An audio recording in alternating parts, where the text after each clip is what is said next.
Un saludo cordial y afectuoso a los miles de televidentes de Televicentro Noticiero El Comercio TV y a los oyentes de Platinum FM y Radio Quito, la voz de la capital.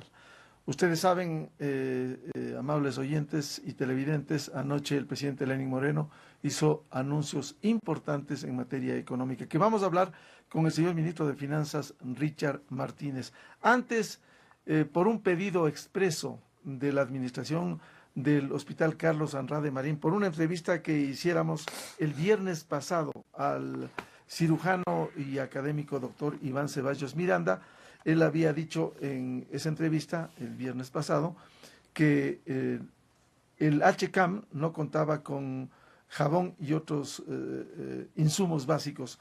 Por la comunicación que nos ha enviado el director administrativo del Hospital Carlos Andrade Marín y la coordinadora general de enfermería, Julio Miranda y Germania Mier, respectivamente, nos envían las estadísticas de bodega en donde se certifica que sí había jabón líquido de uso, esparadrapo de tela y también gas adhesiva. Con ello respondemos al pedido de la administración del Hospital Carlos Andrade Marín en este espacio. Bienvenido, señor ministro de Economía y Finanzas, Richard Martínez. Bueno, ¿cómo afrontar y explicar bien al país? Porque ayer había nerviosismo sin razón. Las gasolineras haciendo cola, se especulaba que incrementaba, como si con ello se arreglaba el problema de los derivados de combustibles. Eso no se tocó anoche, pero hay otras medidas de recortes, aportes y deuda para el país. Buen día. Gracias, Miguel. Un saludo a la audiencia. Bueno, efectivamente, como usted ha mencionado, creo que ayer este comportamiento inusitado, la verdad es que sorprende porque finalmente no hubo ninguna decisión en torno al tema, pero sí creo que nos lleva justamente a valorar la propuesta que hizo el Gobierno Nacional en el mes de octubre y que tenía como intención liberalizar los precios de los combustibles. Si hoy los precios de los combustibles estarían liberalizados, la gasolina costaría menos de lo que del precio que está fijado. Y eso es un tema que hay que entenderlo desde una dinámica que nos permite reducir el esfuerzo que hace el Estado para subsidiar ese combustible. Entonces, creo que esto digamos, nos deja algunas lecciones. Por un lado, la situación macroeconómica estaría mucho más solvente y por otro lado, los consumidores tendrían la oportunidad de acceder a un precio inferior. Pero al margen de ello, en ese caso concreto de las gasolinas, no se tomó ninguna decisión. ¿Por qué? Porque se ha venido basando en un proceso de diálogo, ha tardado en algunos pasajes algo más de lo que nosotros creíamos, pero valoramos muchísimo este esfuerzo, que no es solamente un esfuerzo del Gobierno Nacional, sino es un esfuerzo colectivo. El día de hoy en El Comercio veo una foto del presidente con más de 50 actores sociales. Esta es la mesa constante de diálogo que tenemos alrededor de la focalización de los subsidios. Y el día de ayer, justamente cuando hablábamos con estos actores, prácticamente todos valoraban la oportunidad que se podría dar de tomar una decisión al respecto, liberalizando, lo cual generaría una reducción del precio del combustible, pero también pesó más en la mesa el pedido de que respetemos todo el trabajo que se había venido realizando. ¿Sí? De tal manera que... ¿Eso se ha eliminado, ministro, que se excluya la eliminación de los subsidios de los combustibles? No. Claro, digamos en el anuncio del presidente, pero este grupo de trabajo ha venido elaborando, planteando posiciones que puedan llevarnos hacia el mecanismo inicialmente planteado, que es un sistema dentro de todas las gasolineras del país que mediante identificación de placa y de identidad pueda establecer específicamente qué persona puede o no puede recibir el subsidio. ¿Okay?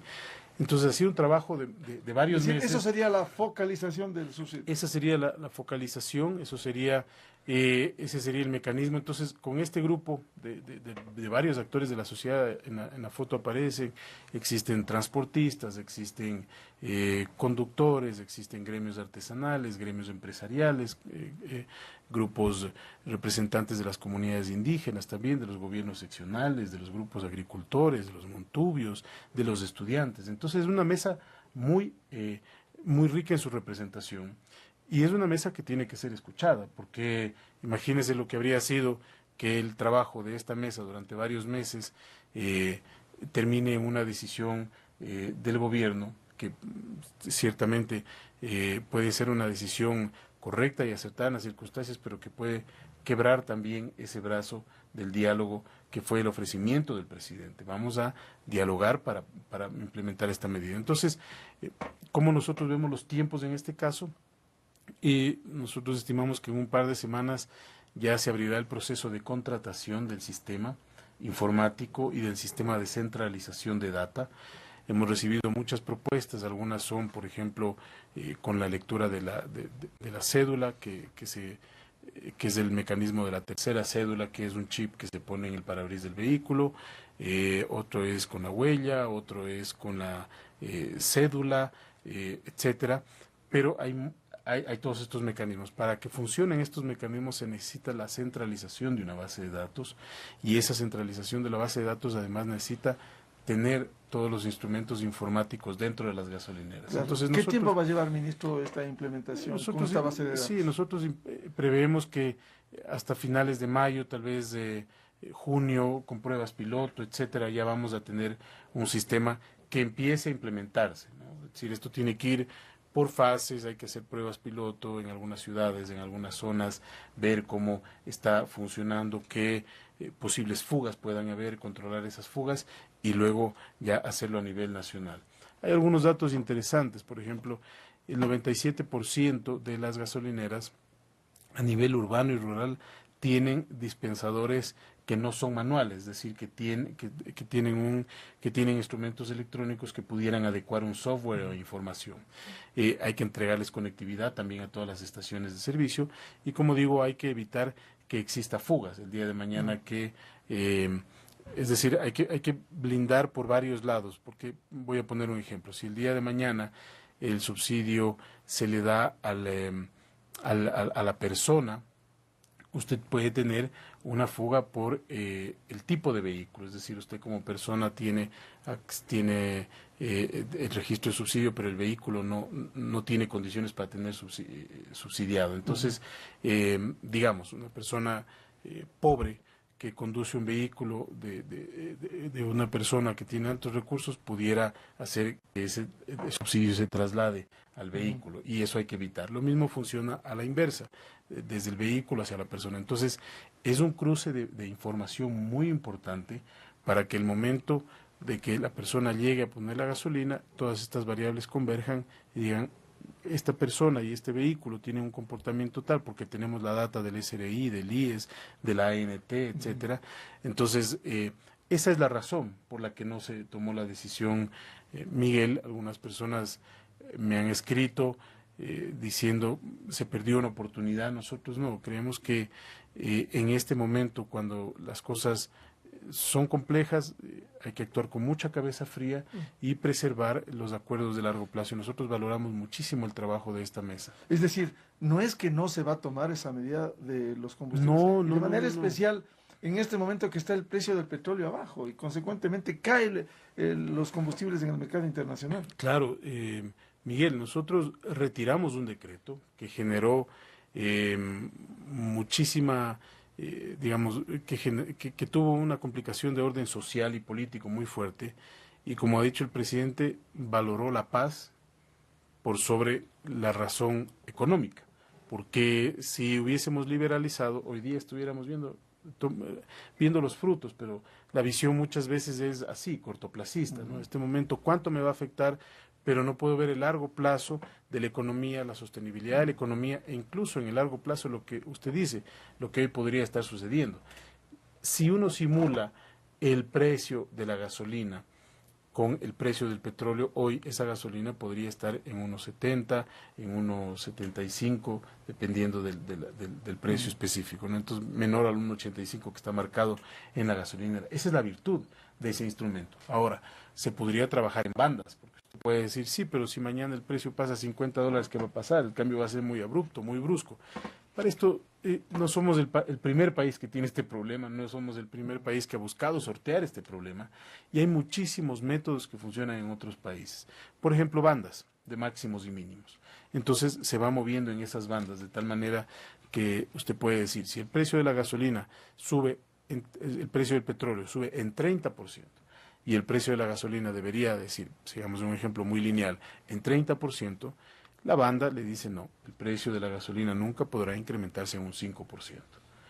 Lo mismo para abajo, si el precio de la gasolina baja en 30%, y tampoco podrá bajar en 30%. Entonces tendría un techo y piso. Exacto, un techo y piso móvil que se va adecuando a estos precios que se van moviendo, pero es muy, muy estable, ¿no? Entonces, yo soy optimista de que el país este año va a contar con un mecanismo de focalización. ¿Y cuál es la virtud de este tema, Miguel? Es que si usted ya implementa esto para las gasolinas, luego es más fácil trasladarse a otro tipo de combustibles que son más complejos, ¿no es cierto? ¿Dónde está el diésel? En el diésel no se busca en lo absoluto afectar a servicio público, no se busca afectar a transporte público, pero si yo hago la pregunta, ¿es justo que se esté subsidiando una camioneta? No voy a dar marcas, pero todos sabemos cuáles son las camionetas de diésel que cuestan más de 30,000, 40,000 dólares. Creo que el consenso será no tenemos por qué subsidiar el diésel a ese tipo de camionetas, ¿no? Porque ni siquiera son de trabajo, son de uso particular. Entonces, ok, con un mecanismo ya implementado, usted puede decir, a ese tipo de camionetas, por más que sea a diésel, no se le va a dar, va a pagar el precio real. Ministro Martínez, de acuerdo a los anuncios del presidente Moreno anoche, una de las medidas a propósito de lo que usted señala es el pago de un 5% a los vehículos de más de 20,000 dólares. ¿Cómo se va a establecer? Quizás sobre la base que tiene establecido el SRI, si vale 20,000 dólares va a tener que pagar 1,000 dólares o 30,000 dólares un vehículo, 1,500 dólares. A ver, varias cosas. Son varias decisiones, ¿no? Que totalizan 2.200 millones de dólares. Una de ellas es el tema del recorte presupuestario, que es lo principal, es decir, en esto se hace, ante una caída de ingresos, un recorte presupuestario. Sino aquí no hay ninguna cuestión subjetiva, esto es material. No hay la plata. Que es lo lógico como en un hogar, o sea, caen los ingresos, tiene que caer el egreso. Claro, así de simple. Y reducir, limitarse. Así de simple. Usted lo ha descrito, Miguel. Aquí esto es material, esto no es subjetivo, no es ideológico, esto es material.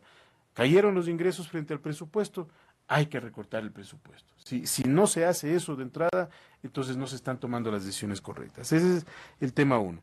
El segundo tema es el esfuerzo que está haciendo el gobierno nacional a través de la contribución de servidores públicos, que incluye también el tema de la eliminación o fusión de algunas entidades. Luego, el tercer tema está en las retenciones. ¿Esas entidades? ¿Está resuelto ya? Sí, hay un documento, voy a buscarlo luego entre mis apuntes, pero son varias entidades que buscan optimizarse, algunos institutos, algunas secretarías que se van a fusionar, el objetivo no es eliminar el concepto que está detrás, sino incluirlo dentro de una dinámica institucional mucho más estructural, ¿no? Mucho con más volumen y porque ¿cuál es el desafío aquí? Si usted tiene un instituto específico o una secretaría específica que tiene una carga administrativa, financiera, legal, un departamento jurídico, un departamento administrativo, un departamento financiero. Si usted pasa esto a un ministerio y la parte de esta secretaría o instituto pasa a ser una subsecretaría, por ejemplo. No pierde el objeto del sentido de la política pública, pero todos estos recursos administrativos pasan a la centralidad. Claro, pues si son departamentos enormes. Ahora, ministro, vamos a seguir hablando de esto, sí. Pero ¿cómo lograr que la Asamblea Nacional se sintonice y apruebe reformas que están allí, reformas al Código de las Finanzas Públicas, reformas al Código Orgánico Monetario y Financiero? Mire, yo creo que tuvimos una buena experiencia, ¿no? Que fue la aprobación de la segunda reforma que enviamos del año anterior, porque la primera fue negada, y la segunda se aprobó finalmente, ¿no? Siempre es un tema, digamos, desafiante el diálogo con la Asamblea, pero ayer justamente acordamos con el presidente de la Asamblea que hoy a las 11 de la mañana yo acudo a una reunión con los jefes de bancada para analizar la situación y ver qué decisiones se van a tomar. Vamos a enviar el Código de Finanzas Públicas y también el tema que usted mencionaba de los vehículos, ¿no? Porque eso tiene que ir por ley. Pero aquí permítame hacer una puntualización, Miguel. Este Código de Finanzas Públicas estaba incluido en la ley que se negó por parte de la Asamblea. Y ese Código de Finanzas Públicas, entre muchas virtudes, tenía una que hoy haría que el país sea diferente. Y es que nos permitía contratar una cobertura petrolera. Una cobertura petrolera para que cuando cae el precio por debajo del petróleo nosotros podamos tener garantía de los ingresos.